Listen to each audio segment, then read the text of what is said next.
When you're overanalyzing everything, when you're overthinking, it feels like preparation, but it actually just creates more problems.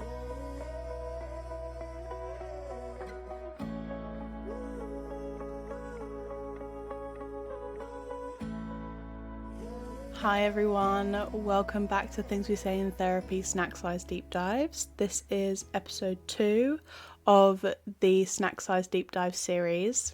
I put out one of these every Thursday and it is just a little snackable deep dive into a mental health topic for self-reflection and self-compassion.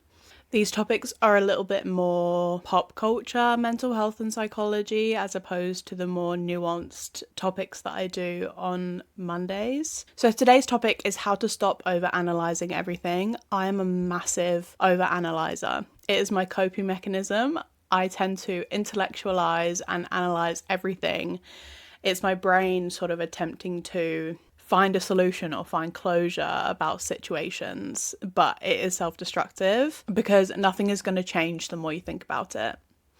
Rumination is self-destructive. It takes up a lot of pointless time, so let's talk about it. Now, replaying conversations in your head and over-interpreting, over-analysing text messages and little things that people say to you that they probably didn't even think twice about. What if thinking and just overall rumination is a very common experience. You're not alone if you do this. This episode is for you. So overanalysis is actually a form of hypervigilance. It's you trying to think of every possible scenario, situation, reason in order to keep yourself safe. It's your brain attempting to predict what's going to happen so that you're ready for it when it comes. You're trying to gain control of the situation because you feel unsafe in the uncertainty of something terrible happening to you and you not being able to handle it or you not knowing what to do. So when you're overanalyzing everything, when you're overthinking,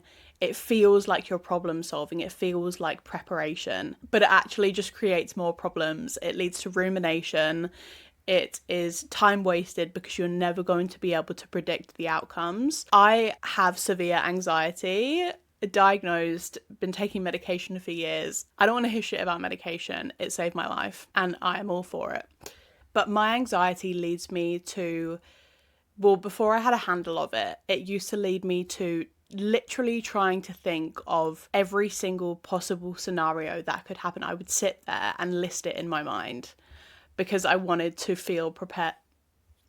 I wanted to feel prepared for anything that came my way, but it is so unhealthy. It was also partly superstition because I thought that if I could predict the actual scenario that was going to happen, that it wouldn't happen. That is just my mental illness. But we become hypervigilant, we overanalyze and overthink, possibly because of past experiences where you may have felt blindsided or responsible for a bad outcome. It could be a learned survival strategy if you grew up in unpredictability, if your parents were angry people or you got punished for things that you didn't even know you did wrong, things like that. It could be a desire for certainty and control in order to avoid rejection or criticism from people. It could also be perfectionism and a fear of making mistakes. That's definitely one of mine. It could be your anxiety trying to seek safety from getting information, but it's just information that you've made up to try and feel safe. I personally used to do it because I had a fear of being embarrassed. I have rosacea,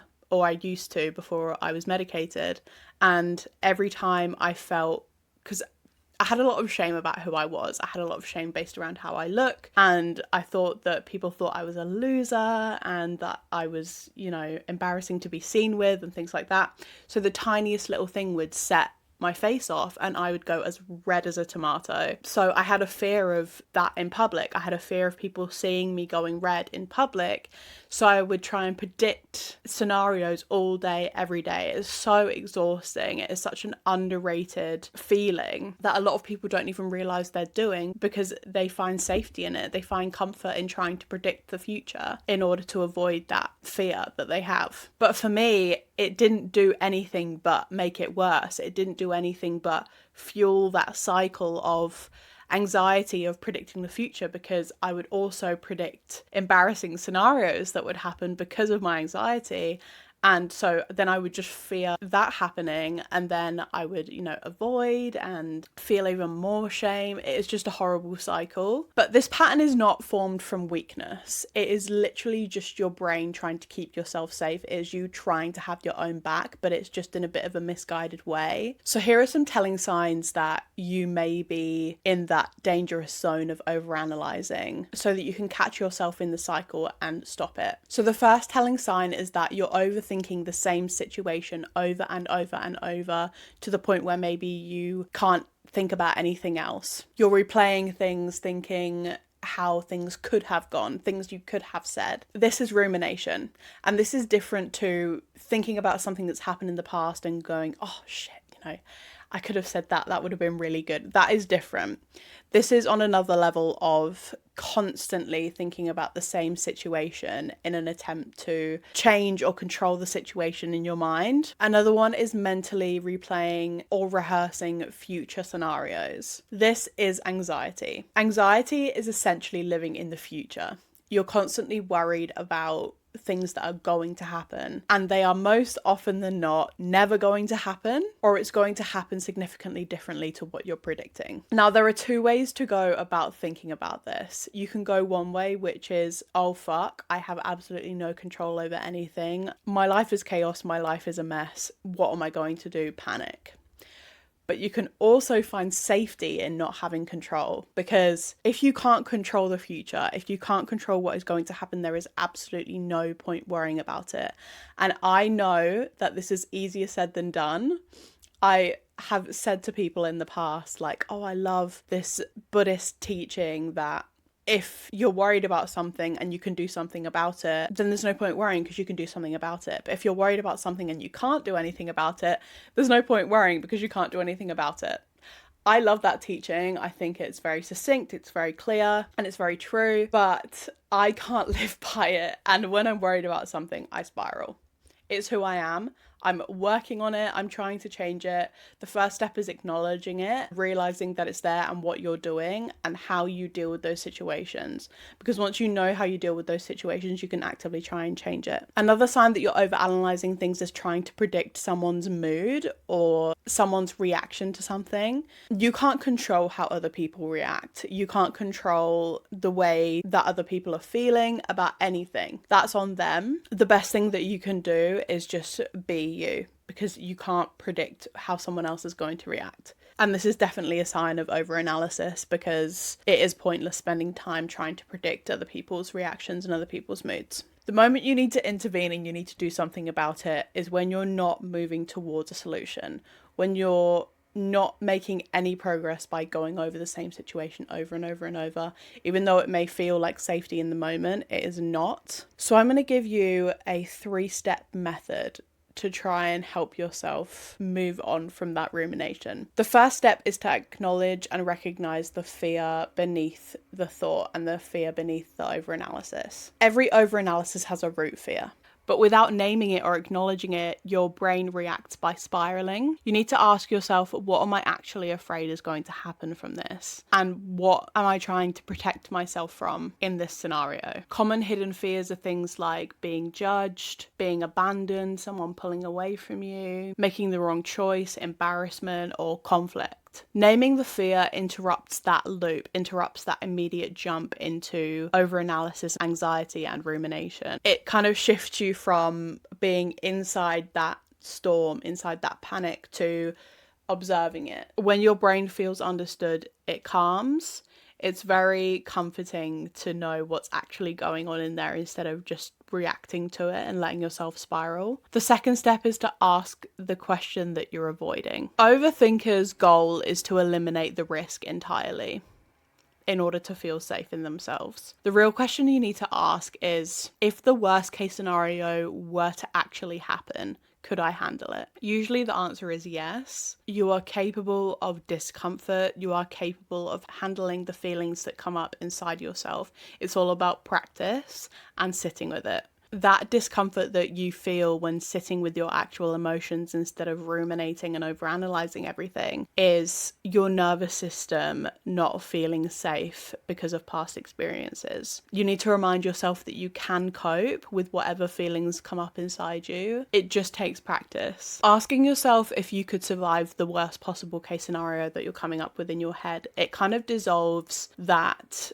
false belief that you must be prepared, you must prevent every negative possibility that comes up. And it replaces that fear with the comfort of reminding yourself that you are capable of coping with whatever comes up. Most of this overanalysis is the fear of helplessness, the fear of being out of control, the fear of not being able to handle what comes up. But you can. You're not fearing the scenario itself. You're fearing these negative possibilities that are coming up in your mind. And the third step is to switch your thoughts to actions. Like I said before, thinking and overanalyzing, it will not do anything. It will not end the spiral, but doing something about it will. Choose one grounding action that you can do. Now you need to put it into action. Write down this fear that you came up with. Writing things down for a lot of people can rid yourself of the mental anguish and that scramble that's going on in your head because you're getting it down on paper and you can actually visualize and see it. Something else could be taking deep breaths, stepping outside for a couple of minutes, sit outside and eat a banana. I love you if you get that reference. You could put your phone down, walk away from the text or whatever is bothering you on there. Definitely get off social media. When you're in a bad headspace, social media helps nobody. If you're worrying about sending a text, you could decide on one version of a text and send it. Maybe even tell a loved one about what's going on. Maybe they can give you some clarity. Your brain likes direction. Your brain likes action. If you can handle making a decision to do something, it will be so helpful. So the mindset shift that you need to take away from this is that overanalysis is an outdated self-protection. Your brain is scanning for threats based on past experiences, and it hasn't realized that you're safer now. You don't need to try and predict everything. You just need to trust your ability to respond when something does happen. The key belief to take away is that you don't need certainty in order to move forward. You just need to have more confidence in yourself. Confidence in this context is knowing that everything will be fine because you've got your own back. Knowing that you have the ability to repair, adapt, stick up for yourself if things go wrong. This belief, it dismantles that urge to try and control everything. Overanalysis is not a personality flaw.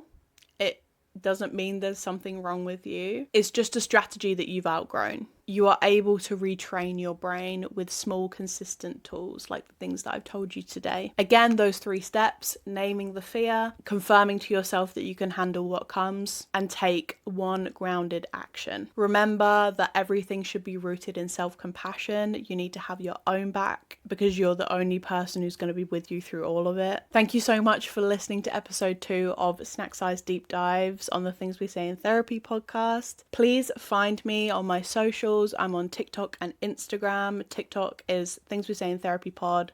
Instagram is Things We Say in Therapy Podcast. If you're on Spotify and Apple Podcasts, please leave me a rating and a review. It really helps other people find this podcast. I'd really like to get it out there. Please share this episode with someone who struggles with overanalysis, overthinking, or anxiety in general. I have a lot of other episodes on my podcast platforms and YouTube that can also help with anxiety. As always, be kind to yourself and be kind to others. I will see you again. Bye.